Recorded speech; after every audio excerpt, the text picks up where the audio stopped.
Pope Leo ने America, Israel और Iran को मशरक़ वस्ती में जंग फौरी बंद करने की अपील कर दी है। पोप लियो ने वेटिकन सिटी में इतवार की इबादत के बाद कहा कि मशरक़ वस्ती के ईसाइयों और तमाम ख़वातीन और हज़रात की नुमाइंदगी करते हुए मैं इस कशीदगी के ज़िम्मेदारान से अपील करता हूँ कि जंग बंद कर दें। उन्होंने कहा कि खित्ते में लोग तनाज़ा शुरू होने के बाद गुज़िश्ता 2 हफ्तों से जंग के बदतरीन असरात में मुब्तला हैं।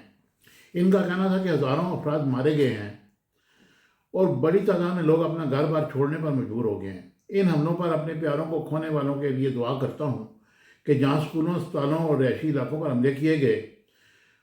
पोप लियो ने कहा कि तशद्दुद कभी भी इंसाफ, इस्तेकाम और अमन कायम नहीं कर सकता, जिसके लिए लोग इंतज़ार कर रहे हैं। लिहाजा मुज़ाकरात के रास्ते खोले जाएँ।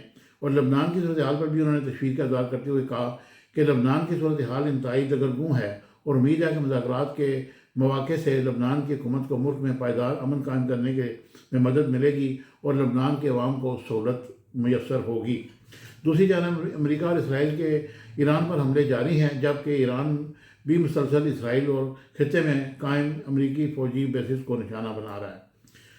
तो ये जनाब अली आज जो इन्होंने अपील की है, दुनिया को मालूम हो जाना चाहिए कि पोप लियो का भी एक किरदार है। वो एक पूरी कम्युनिटी की नुमाइंदगी करते हैं और उन्होंने खुसूसन अपील की है कि जंग बंद कर दें। तो इसी में इन सब का भला है।